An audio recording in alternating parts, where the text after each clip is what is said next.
खेती का व्यापार कंपनियां करेंगी, खरीदेंगे भी वो, और फिर पूरा देश मोल लेके उनसे ही खाएगा।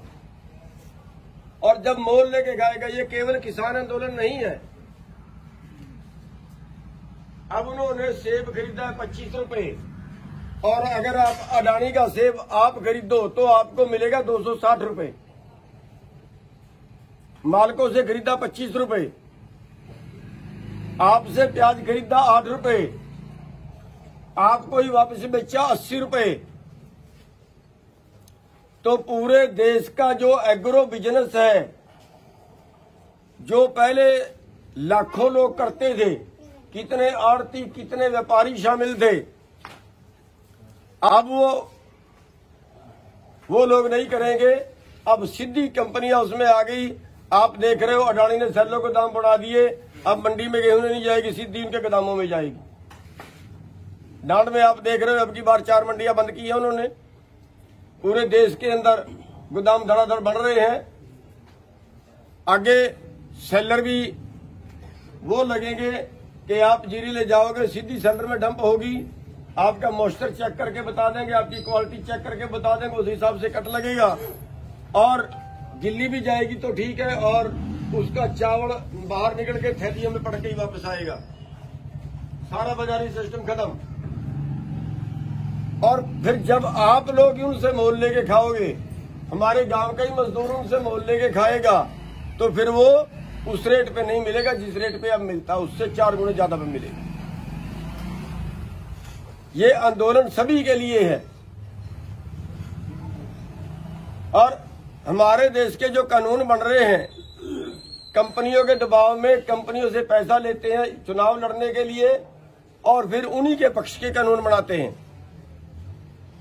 और ऐसा करते करते आज हमारे देश की हालत ये हो गई है कि जहां उत्तम खेती थी, जहां सोने की चिड़िया भारत था, जहां 1950 में जो खेती का हिस्सा था देश की जीडीपी में वो 60% था, आज कम होकर 10% रह गया है, और ये 6% बचेगा। आज भुखमरी में हमारा देश, 20 करोड़ लोग ऐसे हैं जो रात को भूखे सोते हैं। 102वें स्थान पे 107 देश भुखमरी वाले हैं, उनमें 102वां स्थान हिंदुस्तान का है। यहां पे प्रति व्यक्ति आमदन जो गरीबी रेखा से नीचे वाले हैं उनकी 30-35 रुपए प्रतिदिन है। और इसी देश में अंबानी की आमदन एक दिन की 2150 करोड़ है। आपके इलाके में 10,000 एकड़ एक दिन की कमाई में मोल ले सकता है। सारे देश को हड़प रही है कंपनियां, और अब तो खरीद रही है कंपनियां, वो भी सस्ता करके। हवाई अड्डे बेच रहे हैं, रेलें बेच रहे हैं, ट्रांसपोर्ट बेच रहे हैं, सड़कें बेच रहे हैं, सब कुछ सेल पे लगा दिया। तो साथियों, हमारे पास लेबर बची, 2 चीज थी, एक लेबर मजदूरी और दूसरा खेती। ये कानून खेती के लिए बना के, और सारी खेती कंपनियों को अगली जो पॉलिसी है, आगे कंपनियां खेती करेंगी, आप लोग खेती नहीं करोगे। एक नया कानून और आ रहा है कि जो भी आदमी जमीन बेचेगा सरकार खरीदेगी। आप 2 एकड़ बेचोगे, कोई 1 एकड़ बेचेगा, वो सारी का फिर एक जगह उसका मरब्बाबंदी करके एक जगह इकट्ठी कर ली जाएगी। एक ही जगह पे 2000-5000 एकड़ का प्लाट बनेगा, कंपनी को दे दिया जाएगा। आपको 2 साल के लिए लालच देके ज्यादा ठेके में कंपनी ले लेगी। 2000 में 5000 एकड़ में खेती करेगी, जब दूसरा उसका 5 एकड़ वाला उसका मुकाबला नहीं कर सकेगा, 5000 एकड़ वाले से 5 एकड़ वाला मुकाबला नहीं कर सकेगा। आपके सामने उदाहरण है, हमारे देश में जो ब्रॉयलर पालते हैं, मुर्गा पालने वाले, एक चीज में ब्रॉयलर होता है जो अंडे नहीं देता।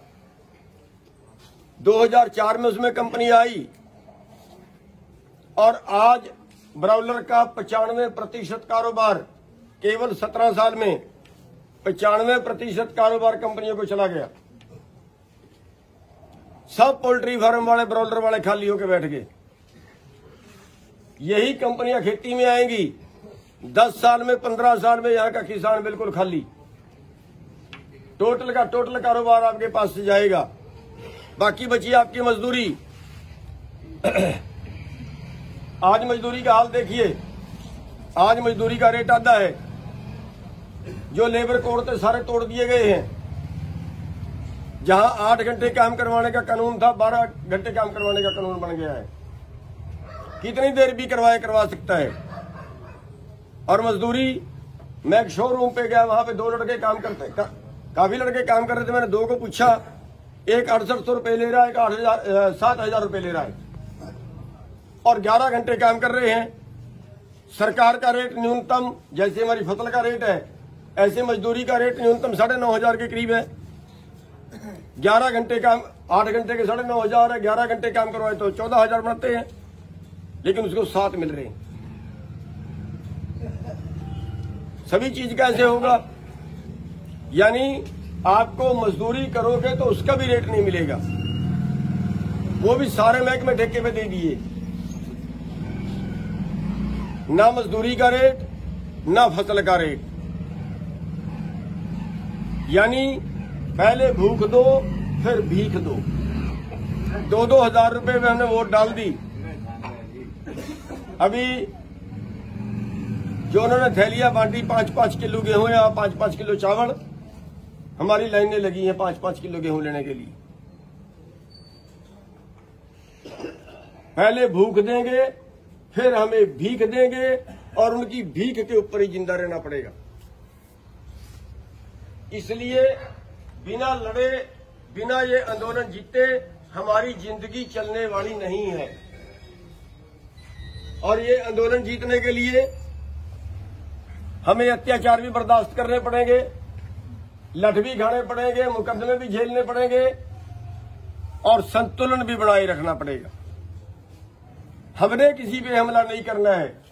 हमारे जगह जगह से खबरें आती हैं, जैसे करनाल में लाठीचार्ज हुआ, लोगों का खून उबाला खाया, और इतना खून उबाला खाया कि वो थानेदार के घर पे धरना दे दिया।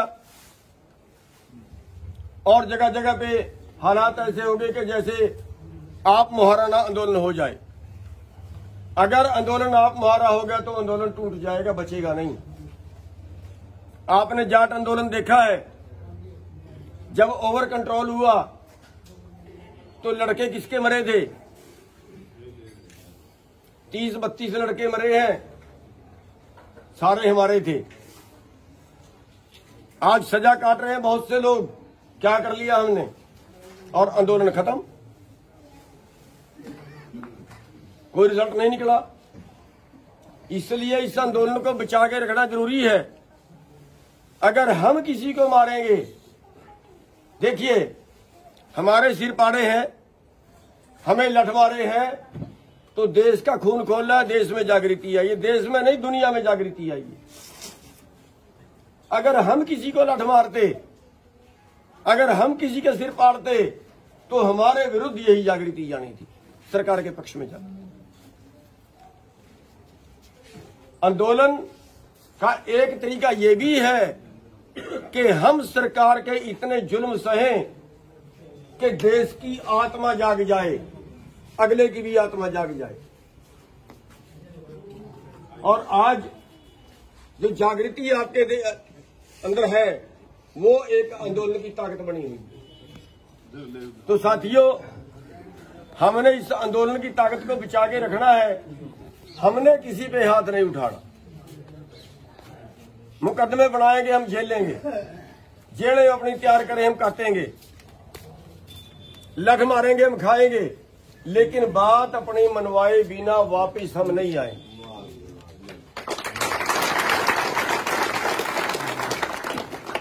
दूसरी बात मैं आपको कहना चाहूंगा, वो मेरी बात हर जगह शायद बुरी लगती है, बस आप 5 मिनट के लिए रुक जाओ। 5 मिनट के लिए रुक जाओ। दूसरी बात मैं आपको और कहनी चाहूंगा, मेरी बात बहुत चुभती है कईयों को। हमारे देश में क्या कानून है? हमारे देश का संविधान कहता है लोगों का राज लोगों के द्वारा लोगों के लिए, लेकिन क्या लोगों का राज लोगों के द्वारा लोगों के लिए बचा है? नहीं बताइए। ये राज कंपनियों के द्वारा कंपनियों के लिए हो गया है। वोट आपकी है, आपकी वोट से सरकार बनती है। किसी की फैक्ट्री दिखा दो वोट की हो तो। जब आपकी वोट से सरकार बनती है तो फिर ये कांग्रेस की या बीजेपी की या फलाने गिरोह की, उन गिरोहों की सरकार कैसे बनती है? ये तो वोट लुटेरे गिरोह हैं। वोट लुटेरे गिरोहों की सरकार कैसे बनती है? और वो आपसे वोट लेके आपको लठ पेलते हैं और आपके विरुद्ध ही कानून बनाते हैं।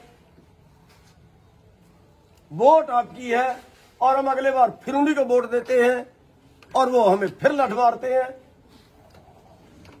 बस यही क्रम चलेगा। हमें सोचना पड़ेगा। आपके बीच से अच्छा उम्मीदवार नहीं निकलता क्या? आपके गांव में अच्छा आदमी नहीं है क्या?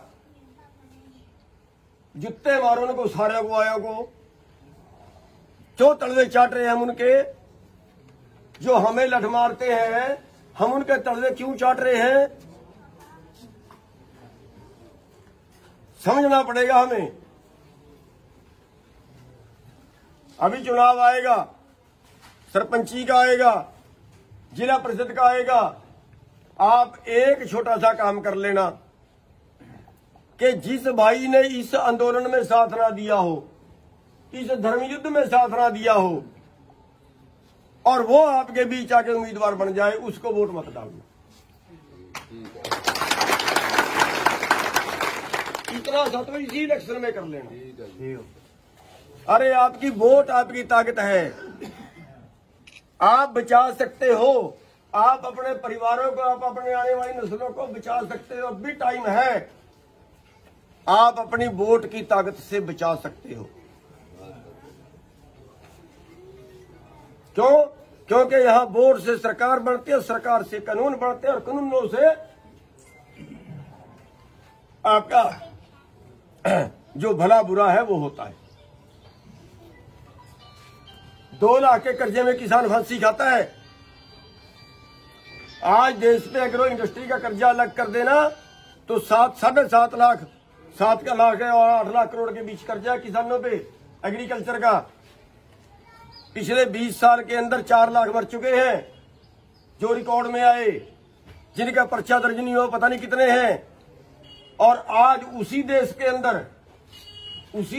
अंदर जिसमें पिछले 20 साल में 7.5 लाख करोड़ के कर्जे में 4 लाख किसान मर गए, उसी देश में 20,000 50,000 करोड़ के कर्जे में एक भी आदमी ने फांसी खाई तो बता दो। आज 15 लाख करोड़ एनपीए है देश का। सारे देश के कर्जे से 2 गुना पैसा मार लिया कारपोरेट ने। एक भी आदमी फांसी खा के मरा बता दो। एक भी आदमी को जेल हुई हो तो बता दो। फिर इससे बड़ा डाका क्या होगा?